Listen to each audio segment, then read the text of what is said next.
Hi, this is Leslie Frazier, and this is the NFL Players Second Acts Podcast.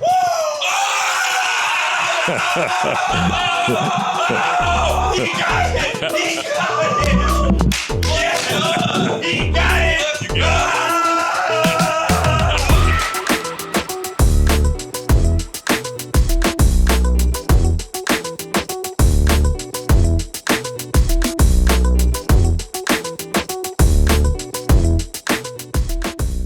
Thank y'all for tuning in. I'm Peanut Tillman, and this is the NFL Players Second Acts Podcast. This is my guy, Roman Harper. We got a good one for y'all today. You know, I think it's beautiful. Also, let me just get all the particulars out the way. Anywhere you listen to us, thank you. And if you watch, wherever it's at, wherever you pick up your podcast, Apple Podcasts, iHeartRadio Podcast, thank you as always. Give us a rating, a review, click follow, continue to tell a friend, to tell a friend, to tell a friend. And we want to pick this thing up. We got a great guest today. I'm very, very excited for who we have in the building today. I literally just want to start the interview because we're not going to spill it all before we ever record. So let's just cut the camera on. Let's go. Peanut, who we got here. As a matter of fact, I'm going to tell you who we got. We got Coach Leslie Frazier here today. I was just telling him how excited I am to talk to you because I didn't know your whole complete background. I only knew you as Coach Leslie Frazier. Right. Yeah. I didn't know the player who was and is inside Leslie Frazier. You can give him all the details, Peanut, with his resume. But it's just a real honor because the moment we start talking, I get immediately back into the DB room where I'm so comfortable. Didn't you feel that? Yes. Immediately, I'm like, oh, this is like, I'm immediately excited because I can talk ball all day long. I love it. Yeah. It was my first love, and I immediately become passionate when I get around other DB guys immediately about it, especially when you play the position. You understand it so much more. So let's go and let's really just dive into it. No, I don't even think I need to read his bio because it makes no sense to read the bio. Yeah, let's get right into it. I want to pick up on what Roman just said. That familiarity when you're around defensive backs, that's like mindset. Mm-hmm. Yes. You know, you feel that symmetry, man. And I feel that, you know, when you came in and spoke to our guys in training camp, I think it was training camp, but during the season, and talked to them about taking the football away. And you had some other good things to say as well. But that really resonated with me because as a coach, you want to take the ball away. And then watching, you know, Roman throughout his career having success both in Carolina and then in New Orleans, and you know, you have a chance to get some hardware as well. That makes a difference. And you know, just being in the both of your company as a coach and then as a former player, you have a lot of respect for guys who know what it takes to have success on the field. Because a lot of times people think it's just all about being fast, being strong. Yeah. That's enough to allow you to be successful. But I know we're talking about students of the game when I'm talking to the both of you. Both guys spent time in the film room. Both guys took notes on the people that they were playing against. And that's what gets me excited when I'm around other defensive backs, guys that understand from the neck up, that matters. It's not just how high I can jump or how fast I can run. And both of you guys exemplify that, man. You both understood it took more to be successful than just working out in the off season. I had to spend the time in the classroom. The walkthroughs mattered. Oh man, both of you love walkthroughs. So I mean that encourages me both as a former player and as a coach as well. Is it weird that I want you to coach me right now because I feel like I could play a game with that speech you just gave me? Like I feel like playing right now. We was talking to BA a minute ago, and I was like, I feel like I still got it. Now I really feel like I can still got it. Like I can go play a whole season right now. We ain't but like 2 weeks away from the season. Like I'm ready for it now. What you just told me, like let's go. I'm ready to try out for somebody's team right now. I think it's so special as well as like, you know, Coach talked about you know, how much you helped them create turnovers and things like that. I'll never forget when Peanut showed up as my teammate in Carolina, my second year there.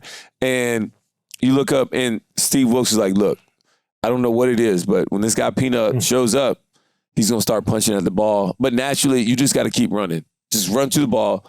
It's going to hit the ground. I don't know how he does it. It just starts to happen. Right. Not only that, but it's the same thing what you said. And Wilkes told me too. He's like, but he does it, and then all of a sudden it becomes contagious. That's right. And everybody starts doing it. And you like, I didn't even know I should attempt to punch at the ball at times that I did until I got around him, and you feel safety. Like, you know what?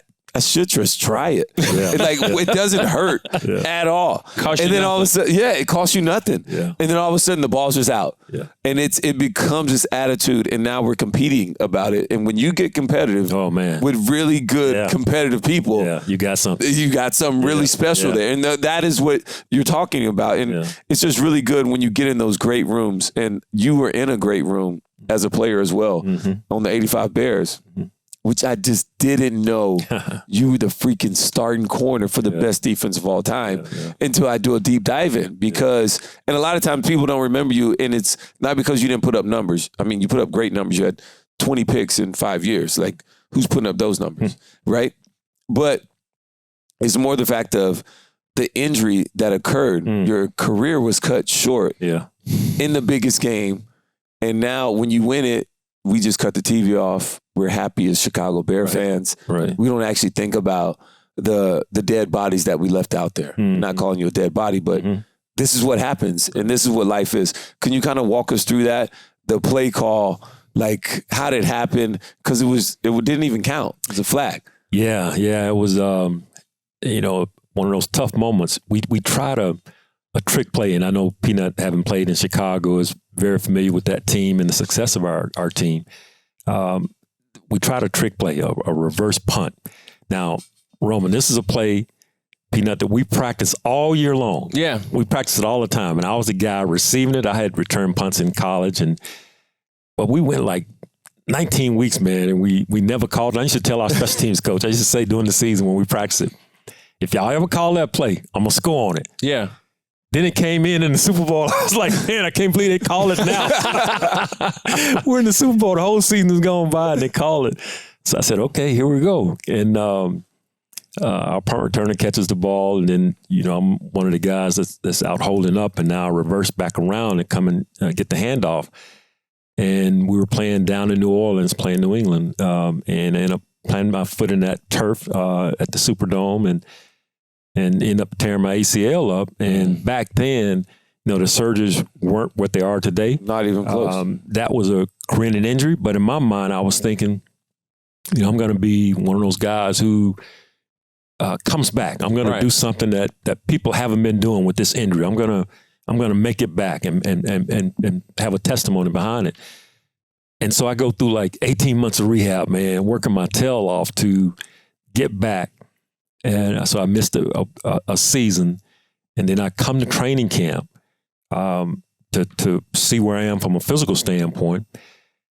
And they tell me that they don't want me to start yet after we take the physical. Continue to rehab your knee, work on your knee, and then we'll put you on PUP, and then we'll get you back out there. Well, a few days later, our head coach, Mike Ditka, calls me in.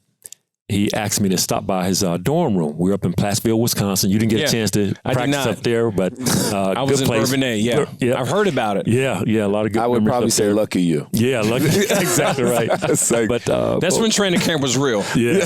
Oh yeah, 2 days, the whole 9 yards. Yeah. So I come to Coach Dicker's dorm room, and in his room, man, there is our owner, Mike McCaskey. Yeah.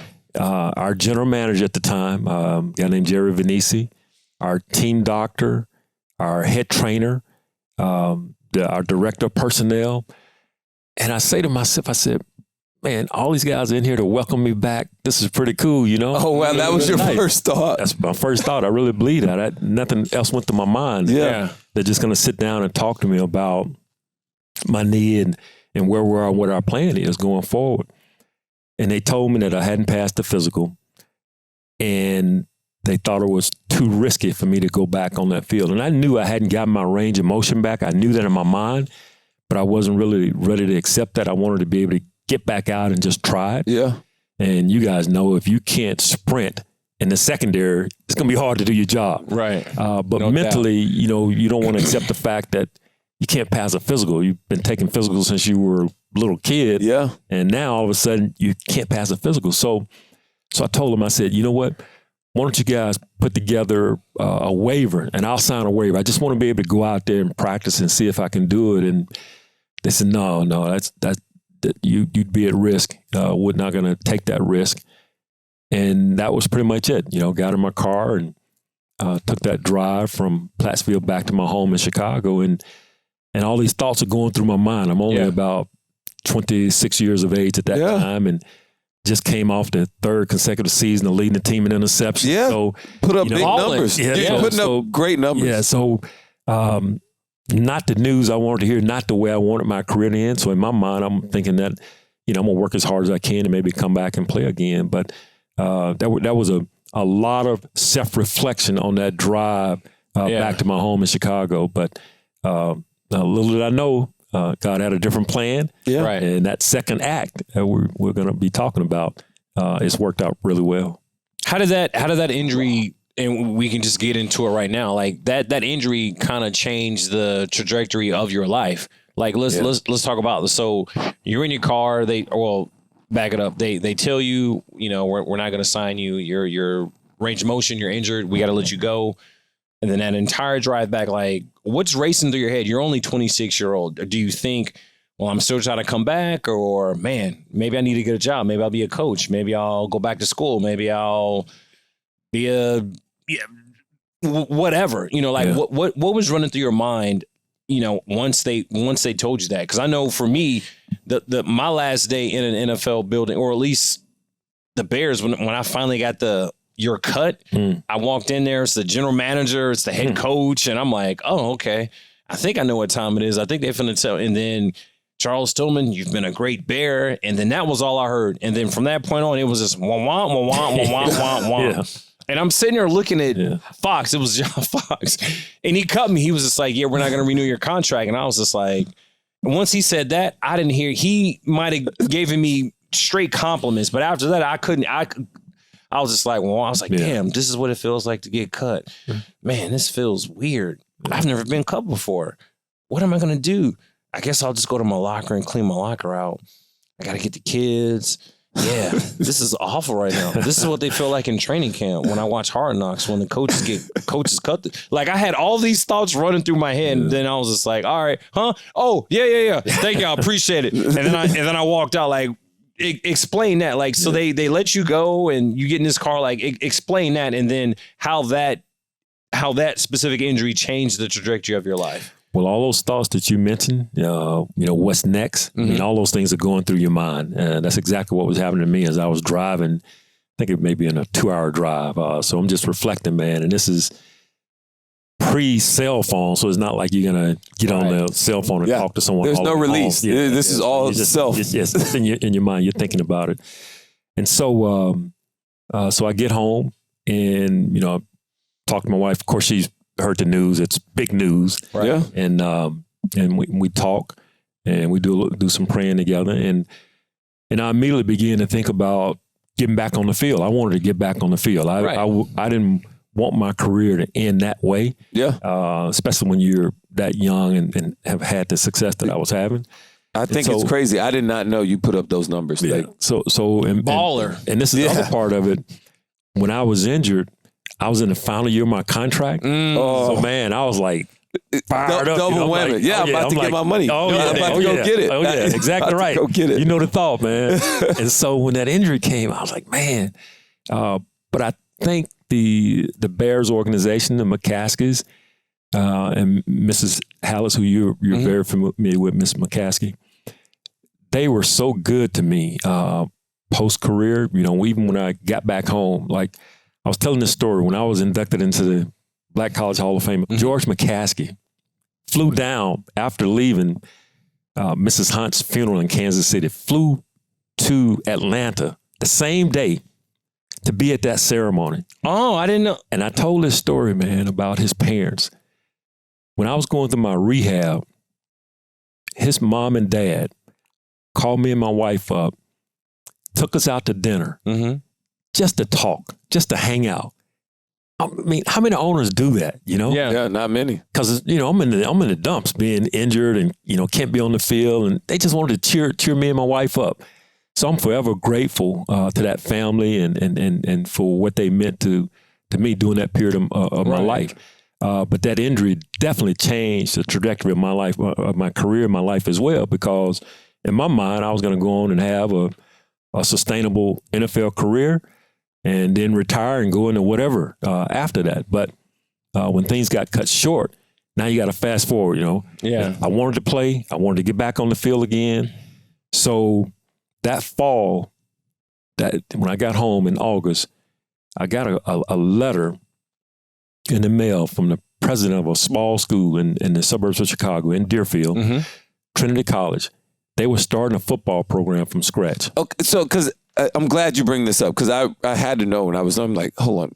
It's an NAIA school, and I didn't know exactly where it was. I looked it up. It didn't show me the direction. I drive by it all the time. It is like, but Trinity International. Yeah. And I'm like, how does he go from playing to like the head coach? Yeah. Like he was an assistant. His first job as coaching was the head coach. Right. What was that like, going to like, no, I'm at the top of the food chain, running a program and going from player where it's like, I can still show you guys how to do it a little bit because I'm young and fresh, but I really don't know what I'm all the way doing. Oh yeah, that you're right on about that. I sure didn't know what I was doing.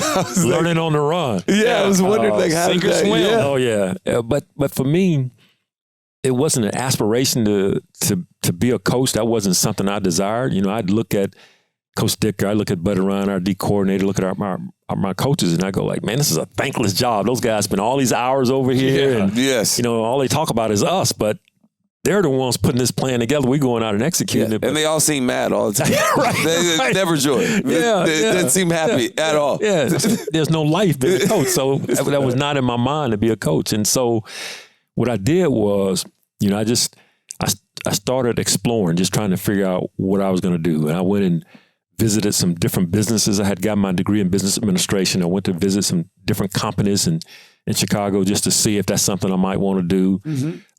At the same time, I was still working on my knee, still trying to get my range of motion back. Yeah. And my agent got through to Seattle, and Seattle wanted to bring me out to test my knee and give me a physical.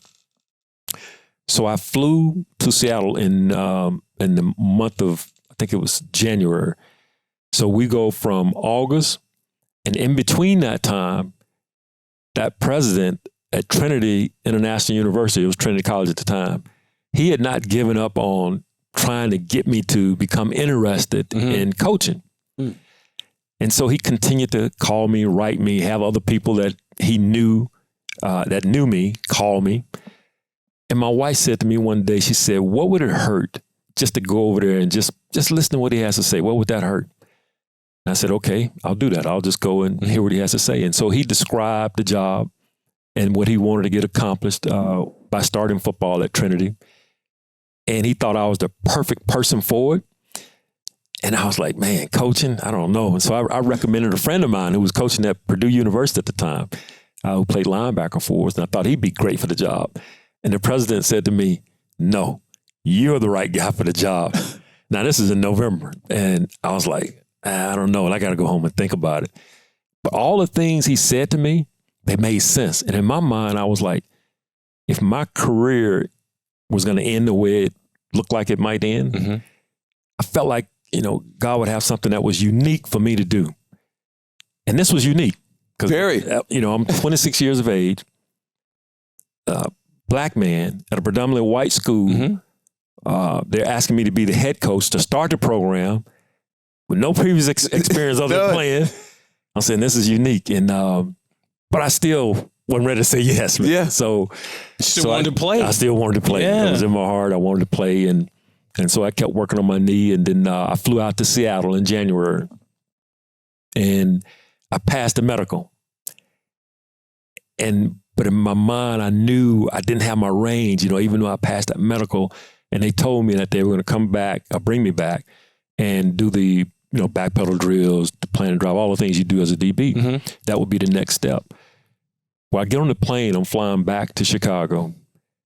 And on that plane, I'm just wrestling with what the president had talked to me about Trinity. I'm wrestling with going back to Seattle. And I said, if I go back and turn this opportunity down, will I miss, what what I'm being called to do. That's what was going through my mind. So the plane lands, and I get off the plane. I go to a payphone. I call my wife up, and I tell her that I think I'm going to take this job at Trinity. And she was good with it. So I call my agent up. I tell him. He was not good with it. He was like, "What are you doing?" I think the GM at the time was a guy named Mike McCormick. They have this all set up for you. They're expecting you to come back there and work out. And I said, I think this is what I need to do. And he was going, "What's the name of the school? Why would you be interested in doing this? Why would?"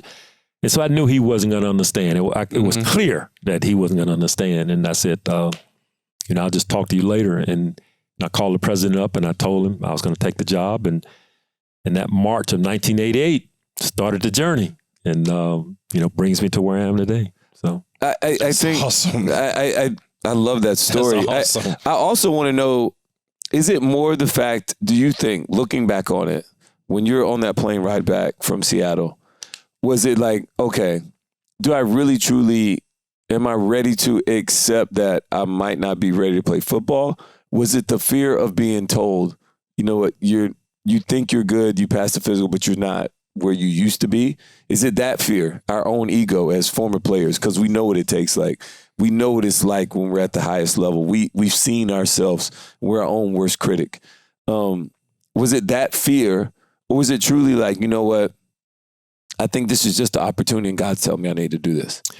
that's pretty much what it came down to. Because if I had gotten my range in my own mind, I probably would have taken that Seattle route. But I knew when I was doing my workouts, I couldn't burst. I couldn't get the burst. And you guys know, man, you got to. It's the same thing that Sean Merriman said yesterday. Yeah, it's the same thing. The same exact thing was like, I just didn't have that first step, that burst. I felt it. Yeah. Right. And so, you know yourself. You know yourself. Yeah. So even though the medical, I was fine. Physically, I knew in my heart. So I said, if I walk away from this, I really feel like I'm walking away from what God's calling me to do, to your point. And it's probably one of the best decisions I ever made in my life to go ahead and accept that opportunity. Now, it was challenging, for sure, starting a program from scratch with no previous experience and all that. But learn a lot on the fly. Oh man, it was a great experience for me. 9 years, being the head coach there, and early on, we were the homecoming team for everybody, and we got that turned around and won some conference championships. Had a guy to get drafted to the 49ers. There it is. So it was, we were just very, very blessed there. And before I left, they named the field after me. So it was tremendous, man. And the president, Dr. Ken Meyer, was outstanding. And he was my biggest proponent.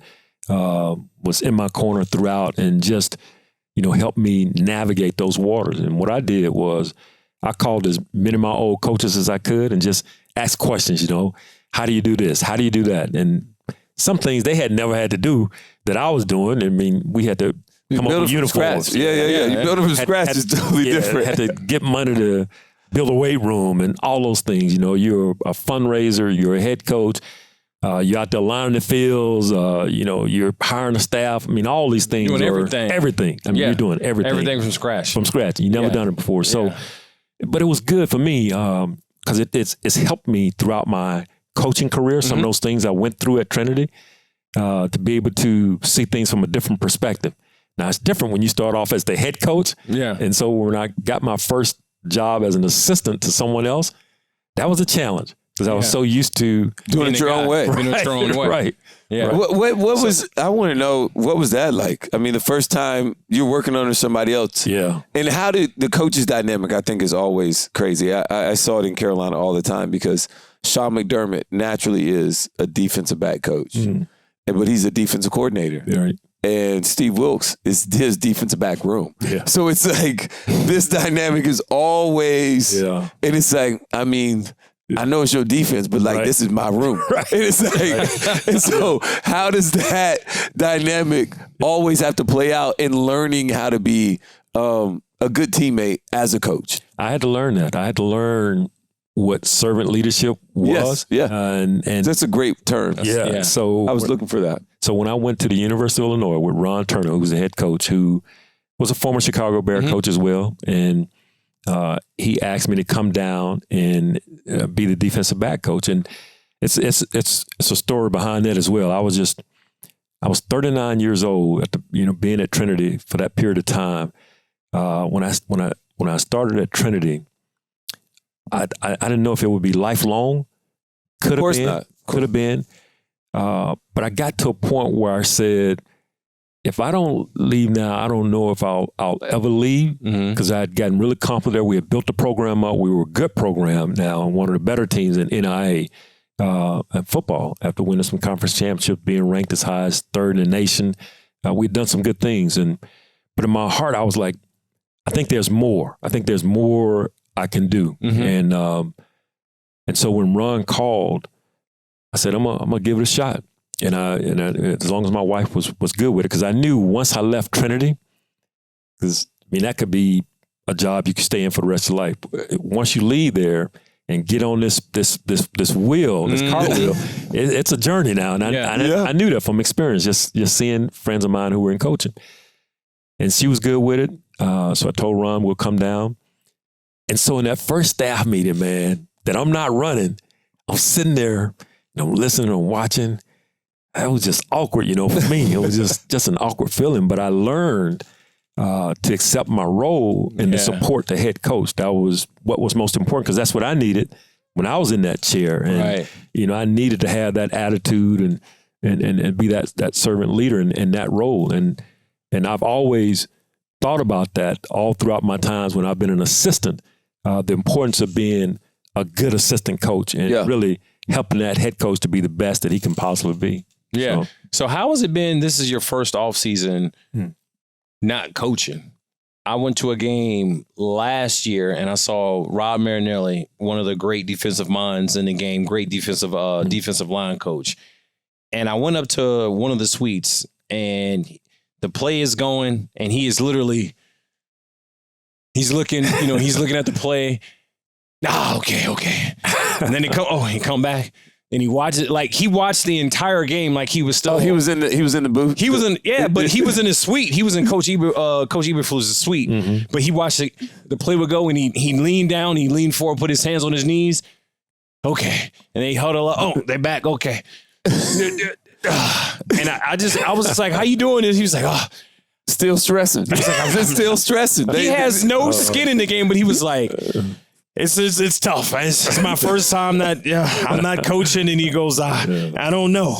I don't know, but I just gotta give it time. It'll get better. But like when I say he was like locked in, even in the booth, he was like dialed all the way in. Yeah. So how has it been for you? Well, we haven't gotten there yet, but how do you think it'll be for you being, you haven't coached? This is the first time you haven't coached in a really long time. Really long time, 40 years. And so either playing or coaching. So I'm sure it's going to be challenging, probably similar to Rod. I hope not quite that extent, but I'm sure it's going to be similar. What has helped me is, some of the things we're doing here at the NFL Network, going out to training camps, doing the show in the studio a week ago with the preseason. That takes my mind to a different place. Yeah. So I see the game from a different perspective, and that's helped me. If I were just sitting around and trying to keep up with what's going on in the league, I'm sure I'd be like Rod. I'd be pulling my hair out, going crazy, but I'm able to look at the game a little bit differently right now.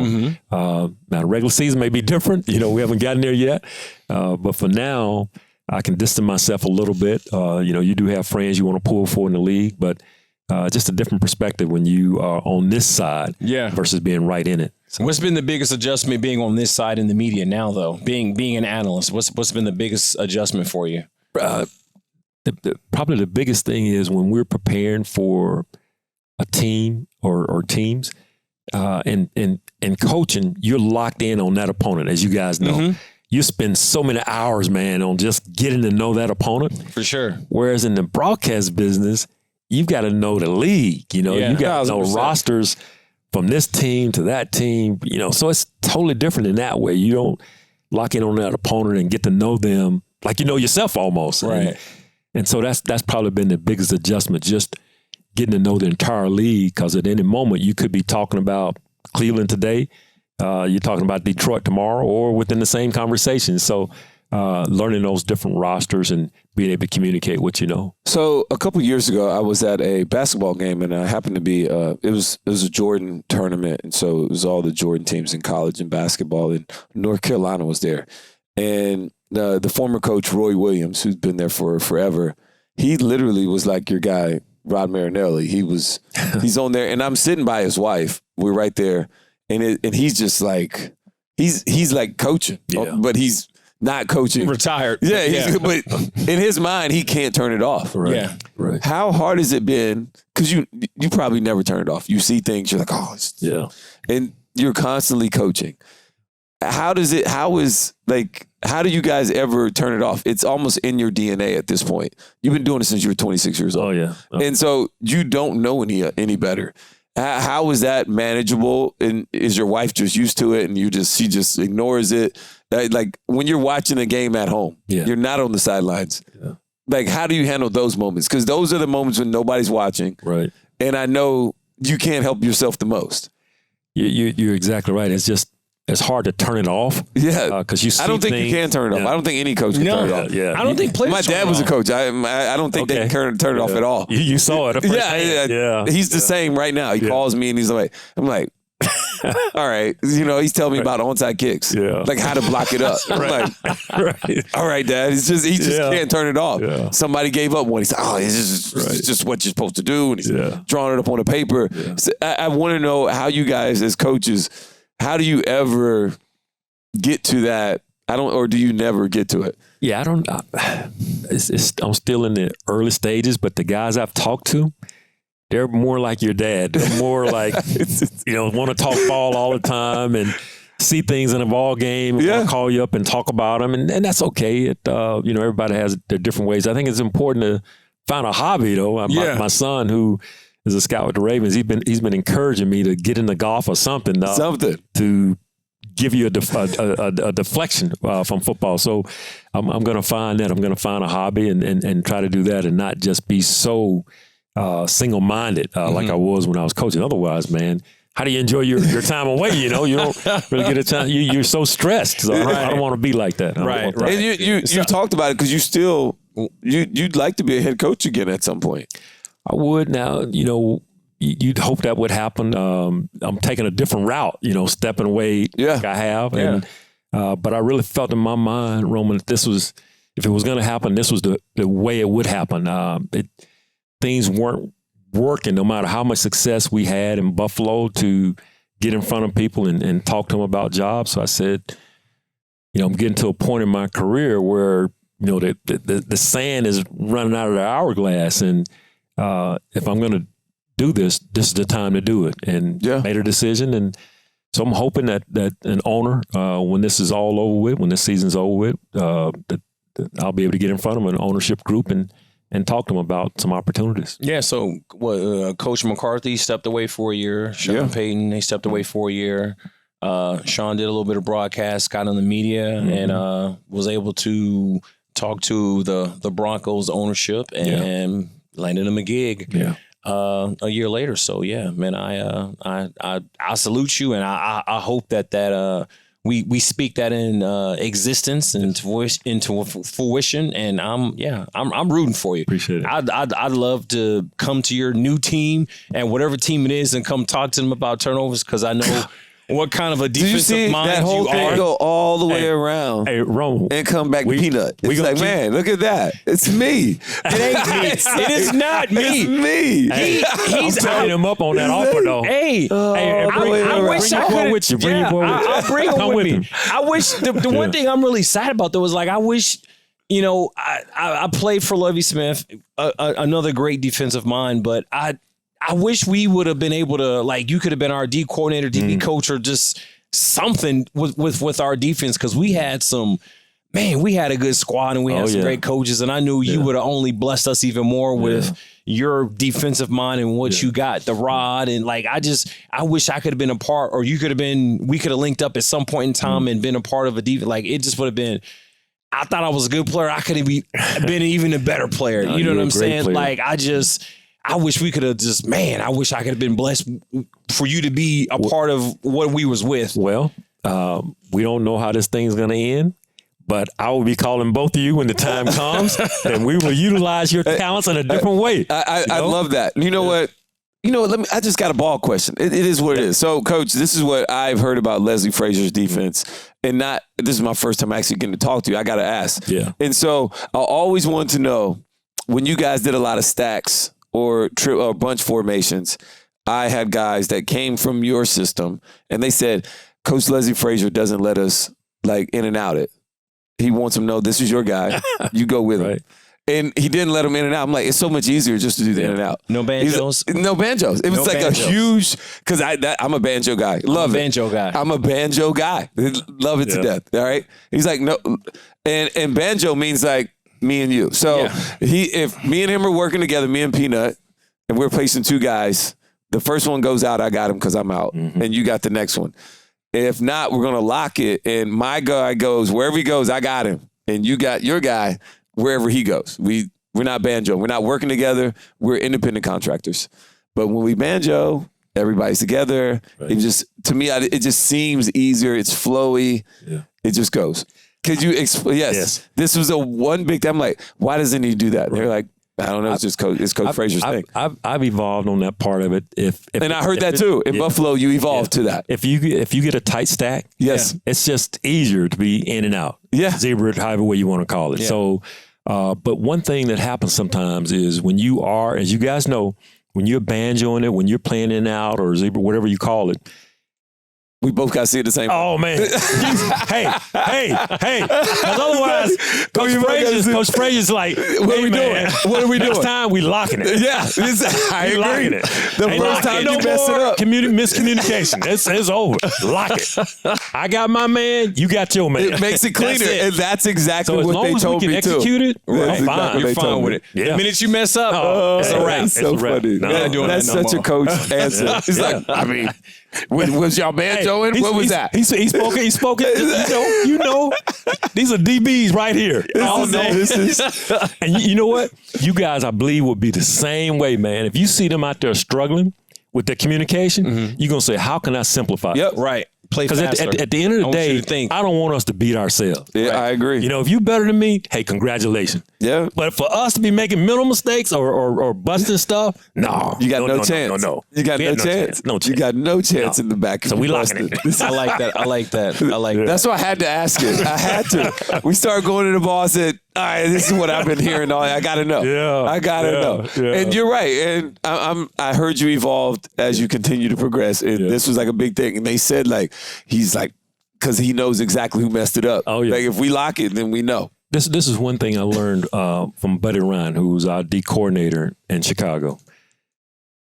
He would do a good job, Peanut, of listening to the players. You know, he had his scheme, a renowned scheme, that 46 defense. But at the end of the day, Roman, if I came to him and I said, okay, I don't know if you guys are familiar with this name, Cliff Branch, fast guy, Hall of Famer. Yep, from the Raiders. Great player. Use him as an example. We were a big press team. So if I say to him, hey, buddy, because he's telling me you got to handle Cliff Branch. And I'm watching tape, man. I'm saying, man, I don't know if I can press him every down, man. This guy's like tough at the line. And if he gets a step, he gone. I ain't going to catch him. So I say to Buddy, I said, I don't want to press him all the time. I got to be able to be up and back and mix it up. Whatever you need to do, Leslie, if that's what you think you need to do to get the job done, get the job done. Man, you know what that does for a player? Yeah. When the coach listens to him? Yeah. And so I didn't want to be one of those coaches who wouldn't listen. Yeah. So when the guys were saying, hey, coach, this is better sometimes and this is why, I said, okay, that's fine. Let's try it. But just like Buddy told me, if that's gonna help you to do your job, that's all right. Now, if I don't get it done, then I got to go back and do it the way he wants it done. Right. Yeah. But he's trusting me based on what I've seen on tape and knowing my abilities as well, that he's trusting my judgment. So as a player, that empowers me, man, to make this work when you have a coach like that. And that was one of the beautiful things about playing for a guy like Buddy. As great as he was as a coordinator, he would listen to the players. Now, at some point, he's going to say, we got to do it this way for this reason. And then you have to accept that as a player. What was it like?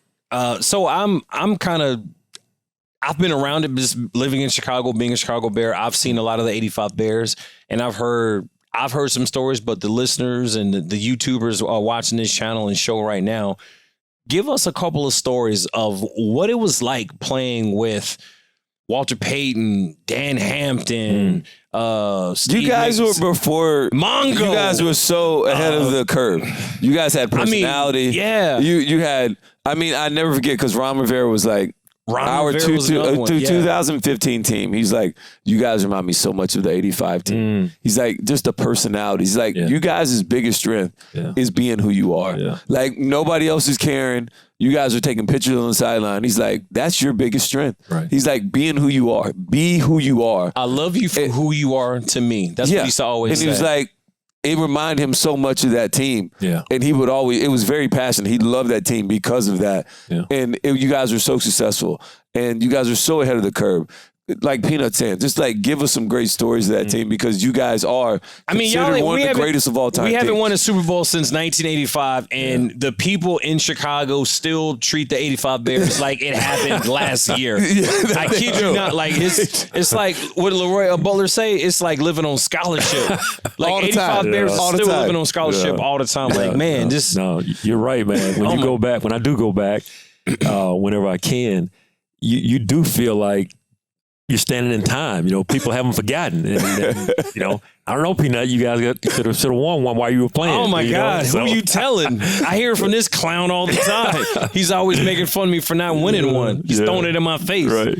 But no, we had some great personalities, man, starting with our quarterback. I mean, you know, Jim McMahon was, he was incredible. And I think one of the things he did to endear himself to our players, our head coach could be really hard on players if you weren't playing at a certain level. And Jim was one of those guys, man, who he didn't care. You know, he didn't care what this coach said or that coach said. And some guys, as you guys know, will shrink under pressure. But Jim, like he kind of lifted all the pressure and said, put it on my back.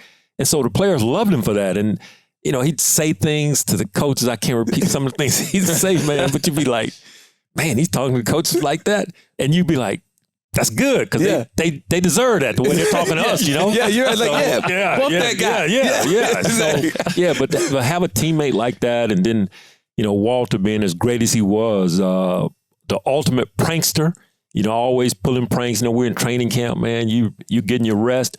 All of a sudden, the fire alarm goes off. You're thinking, you know, something bad's happening, and there's Walter outside. When you run outside, laughing at everybody because there's no fire alarm. There's no fire. It's just you know, him pranking everybody, but just some great players. Now, you mentioned Steve McMichaels. You guys know that he just became a finalist. Hall of Fame. For the Hall of Fame, which is outstanding. Yeah. And he's battling ALS. Yes, which is hard, and was a great teammate.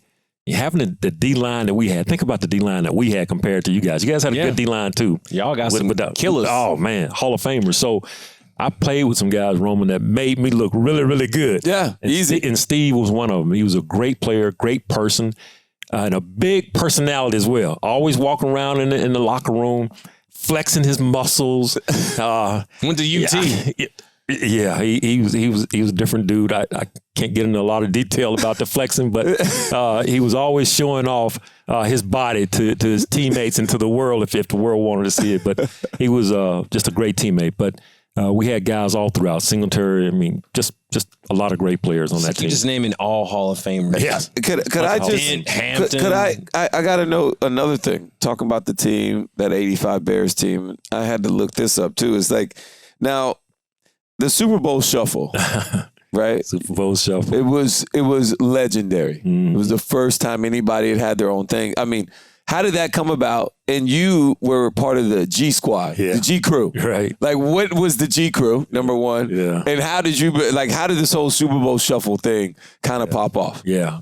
So if you guys can imagine, man, you're in the middle of the season and you're on a run. You know, we're on this winning streak. And then one of our teammates, Willie Galt, comes to us with this idea about doing this video. And at the time, these music videos were really popular. MTV popularized. And so, you know, he's telling different guys about it, and he's enlisting guys to be a part of it. And, you know, I know for me, I was having thoughts about do you really want to do this during the season? It's putting the whole But to the point you guys were making earlier about the personalities on our team, and the bravado that we had. I mean, we knew we were good, and we wanted to be able to let everybody else know that we were good. Right. But here we are, in I think maybe week 10 or week 11, where it really kind of comes together. And then we go down to Miami. I think we're 12-0 at the time. We lose to the Dolphins on Monday Night Football. And of course, they've got this streak, and we're approaching trying to, get this undefeated streak of theirs. And we lose the game. We get back to Chicago maybe 2, 3 o'clock in the morning. And the video is set up for us to go and do it first thing that morning. And, I'm thinking about, do you really want to do this? And I said, I heard this from Chico. Yeah, I said, oh, really? Yeah, I said, for me, I'm going to do it. I said I was going to do it. I'm going to commit to it. Now, some guys didn't get up. Right. They come down there. And but I made a commitment, so I went down there and glad I did. But if you can just think back to what it would be like for both of you during the middle of the season to go down and shoot a video saying that you are the best team in the National Football League. After losing. And after losing, and then dare everybody else to tear it down or break it up. And, we went on and won a Super Bowl. At halftime, when I'm on the sideline with my street clothes on after that injury, they're playing the Super Bowl shuffle in the dome. I'm looking at this man going like, we haven't even won the game yet, but we were up big. And they're playing the Super Bowl. It was like being at home in Chicago, in New Orleans. It was awesome. So Bears fans, they travel well. They travel well. They travel well. Yeah. So now that you're in, we'll flip back to the media side. Now that you're in media, my guy Rome, he does SEC Network. We do our podcast. He's got a whole slew of jobs that he does via media. Rome, give him some tips. what do you think you can give him tip wise? I think the two coach him up, coach. You know what? Let me just take advantage. Yeah, coach him up. Are you ready? I wish I had a pointer I could laser right. hit the rewind button 3 or 4 times. It's two things I'd always say. The biggest thing is you have to be able to do two things, and that is you have to be able to entertain and educate. And if you can you have to be able to do one of those, great. And if you can do two, it's a home run. So always being able to educate, get your point across in the right amount of time without using too many words. Don't talk on 3 different topics. I would pick one topic and slam it home versus trying to hit them with 3 different things, because the average person can't maintain that much. They just can't. They just don't know ball enough the way we do. So simplifying in that way and be able to deliver to the average person. And like my mom always tell me is like, make sure that she can understand it. So when I say twins or, jet motion, just explain what that is. They don't always know. Or RPO. She's like, what is that? I'm like, remember, I'm still watching. I'm like, all right, Mom, I got you. So just those things, and everything else comes natural because all you do, like, you're a ball guy. Like, don't ever forget that. Don't try and be who anybody else is. Just be the best version of Leslie Frazier. And obviously you have. It's worked out beautifully for you. Your whole life, the longevity of your career has been awesome. And getting to know you even more, I understand why you've been in the positions and the seats you've held, because you are a ball guy. Yeah. That's good advice, man. I'm gonna take you up on that. And matter of fact, my next appearance, whenever that is, I'm gonna be calling you up for a critique. All right, I want to be able to get a critique so I can just keep progressing and getting better and better. Yeah, these are great pointers. What are some of the advice that you hear back? And it's really hard to get critiques in this business as well, because so often nobody wants to tell you anything bad.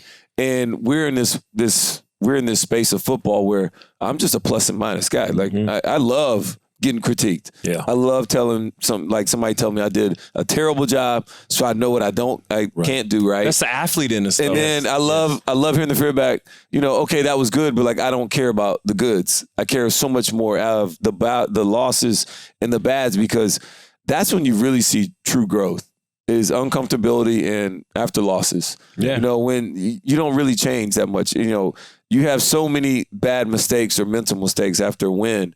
And you just like, we won. Yeah. Like, it's easy. But I didn't even have that many mistakes. I made one bad play after a loss. I'm like, it almost burns the whole building down. Yeah, I think that's in our DNA as athletes, like you said. I mean, that's just, we want immediate feedback. You know, we don't want a coach sugarcoating it. No. And then all of a sudden, he's trying to take my reps down. Yeah. Wait a minute, man. You said I've been playing well. Right. Or you ain't even been saying anything to me. So, no, I want immediate feedback to be able to let me know what direction I'm going or how I'm going. And that's how you improve, just like you said. And so for me, the feedback has been very positive up to this point.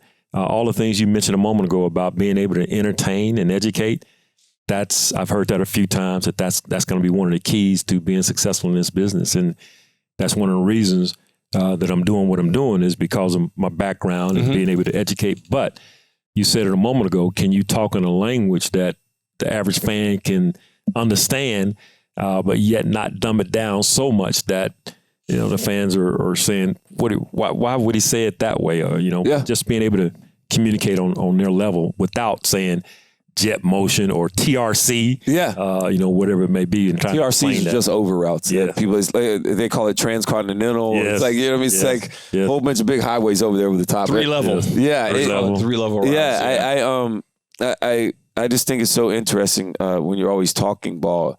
Have you taken time to like give yourself your own flowers? Like, have you had time to like smell the roses, take a breath of fresh air?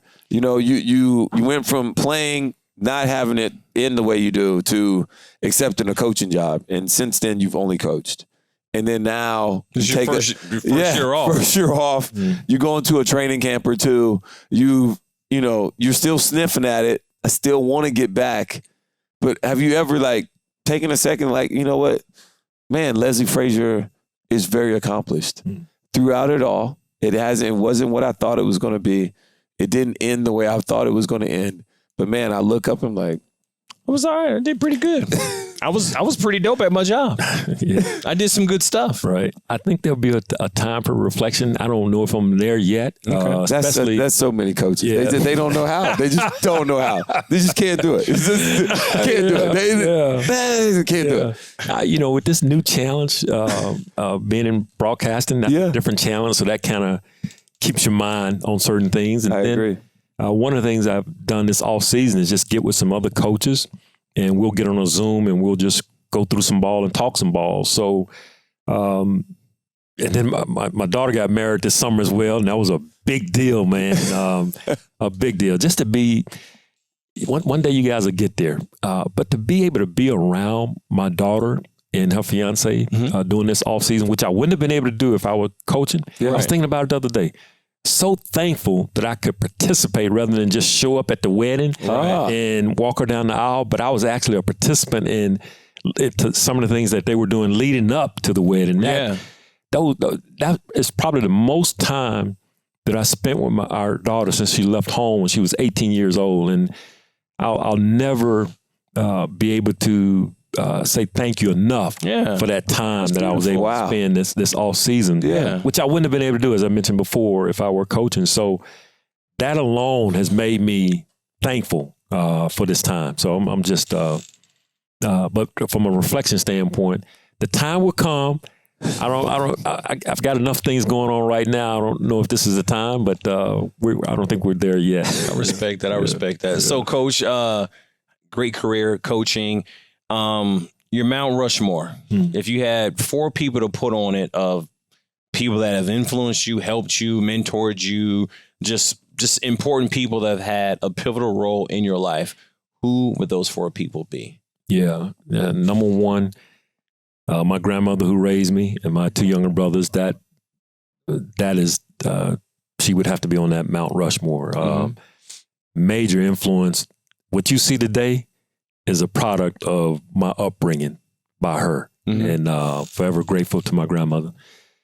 One of my coaches when I was young, a gentleman named Charles Brown, who, as a young kid growing up without a father, he saw something in me, and from the time I was probably 7, 8 years of age, he was mentoring me and helping me to grow as an athlete, and got me introduced to baseball.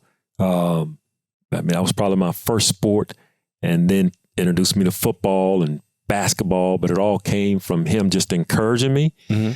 and keeping me from going down a different path. Yeah. Because he turned me to sports, and it helped change my life by being able to be in sports and then having success. So Mr. Brown would definitely be one of those two people. And then I would have to put my wife there with her support that she's given me. We've been married 41 years now, and shout out to 41. Yeah, and without number 41 right here.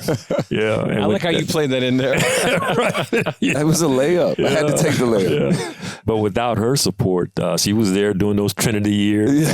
Doing my She was the one telling you never you should you sure about this. Yeah, she was there the whole time. It's amazing how they're always right with that. I don't want to give them credit. If we listen, they're always right. Yeah, if we'll just listen. If we would just listen. Right. Oh my goodness. Right.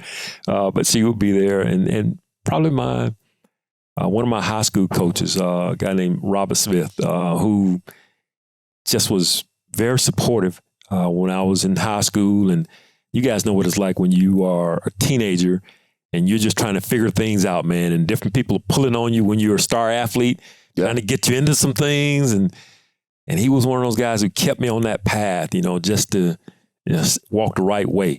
And he helped me when I was trying to figure out college, because no one in my family had ever graduated from college or gone to college. And he was talking to my grandmother about the process and what needed to be done. And he's been a supporter all the way through awesome. my high school years until now today. So those would probably be the people that I would put on that Mount Rushmore, those four. Yeah. All right. Mine is a broadcast question. Is have you got to that point where, you can watch it, whether you know the coach or the defense that they're running? Can you tell them how it is and be a little bit more critical? I think that was one of the biggest things I had to get over the hump of early was, if the boy, if he crapped the bed, you got to call it what it is. Right. He just blew it. And so are you to that point where you're ready to be critical on people, especially teams or coaches that you may know? And are you ready to accept the repercussions? And if I'm just calling balls and strikes, are you ready to call balls and strikes and ready for them to accept it and for you to receive whatever comes back? I think that's part of the territory in this role. Yeah, it is. So, I have to be ready to do that and accept the repercussions from it, as you mentioned.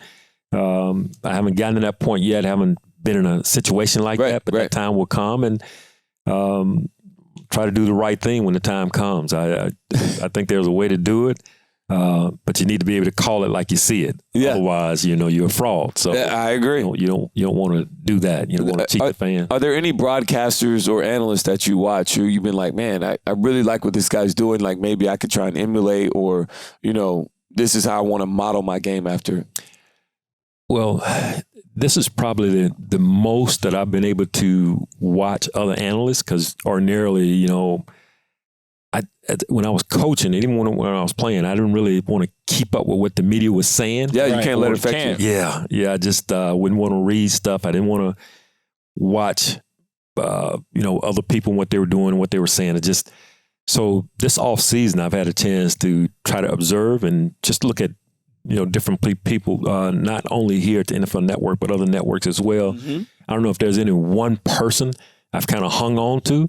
I've just tried to observe and listen and just see how different people do different things and just see what I could pull from that without losing my personality. Yes. That's the way I've looked at it. Yeah. So I know this past, I think you said this offseason, you got inducted to the Black College Football Hall of Fame. You went to Alcorn State. You mentioned that. SWAC, baby. Shout out to the SWAC. My dad played at Alabama State. My mom graduated from Alabama State. I grew up watching the Alabama State marching Hornets my whole life. Wow. I went to Alabama, but I grew up in the SWAC, baby. So I know all about it. Awesome. When I read that, I'm a SWAC fanatic. Small world, man. Small world. Yeah. Shout out. Yeah. I'm just what was that experience like? Thanks for interrupting me. My bad. I got excited. You bring up the SWAC, bro. You see, Coach Frazier didn't. He didn't bat an eye. He didn't bat an eye. He knows what it's like. Yes. Sorry. How do you know I wouldn't go and do that? Because I know about moms and like pops. they told Dion, you ain't SWAC. They did. With all due respect, Dion, you're good, bro. You're good. But that's what they told him. Yeah. But no, it was very First humbling off, experience. congratulations Man. on that. That's awesome. Thank you. But it was humbling when you think of all the great players that have come from HBCUs, going back to Walter and just Robert Brazil, Jackie Slater. Just so many great players. Doug Williams and James Harris were there. Just to have your name mentioned with those other greats, it just humbles you, and much respect for all those that came before me.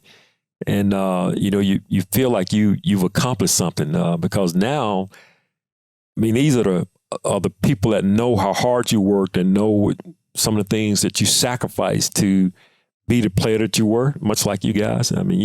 People don't know the sacrifices that went into your getting ready to play on game day. Right. It's not just rolling out of the bed and going out there. So the recognition by people that look like you means a whole lot to me, a great deal. And I'm forever grateful for that experience.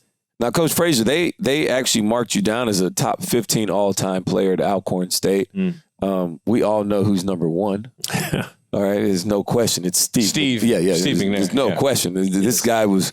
It was like everybody was it. He was throwing up the hooks as a bruh, and he wasn't even a bruh at the time. So it was like, we let Steve McNair do everything when he was at Alcorn. And what does it mean? Can I? No, you cannot. I cannot throw up the hooks. Why no, not? You cannot. Steve did it. Dude, you're not Steve McNair. Relax. Sorry. You like I said before, you ain't swag, right? You don't understand. So it was. Could you talk about your last thing is just like the experience of being at HBCU, what it was like playing at Alcorn State when you played at the SWAC? Like that was really the avenue for a lot of African American players at the time because they still weren't getting the love at the PWIs at the time, especially quarterbacks or other skill positions where you kind of like funneled you into being a corner or whatever. But could you talk about that special relationship that you'll probably always have being in that lane? It's a good question. I'm glad you brought that up because when I came out, it was right at around when things were beginning to change. Yeah. We hadn't gotten to obviously where we are today, but it was just starting to change. So I ended up going over to Ole Miss for a visit. I grew up like 15 minutes from Mississippi State. My first college game to view was at Mississippi State. When I went over to Ole Miss on a visit, my high school coach had played at Ole Miss, and he and Archie Manning had played together. And I was there, man, and I was like, man, something I don't get it, I just didn't. And at that time, if you were not a starter at some of those SEC schools, you weren't going to come in and be a backup. They weren't recruiting you as a black athlete to be a backup. It just wasn't that time. Yeah. You were more than likely going to be a star player. And it's just a different era. Things were just starting to change a little bit. And when one of my coaches took me to an Alcorn versus Mississippi Valley State game, and Alcorn was recruiting me. Mississippi Valley. Shout out to Walter Payton. Yeah. Shout out to him. To Jerry Rice and those guys. All of them. So when I go to the Alcorn Valley game, and your parents can attest to this, the atmosphere at those games different. It's different. Oh, it hits different. Thomas know about that at Howard. Our producer went to Howard. It just hit different. It does hit different. The band. That's what it's. The battle of the bands. All that. I'm looking, man. The atmosphere, and then the way they treated me when I was there. They treated me like I was already a member of the team. And I went back home and I told my grandmother that's why I wanted to go to school. And nothing against some of the others, because I wasn't like recruited by 50 different schools. It's just a few schools in the local area. But just the environment and the atmosphere just was better for me.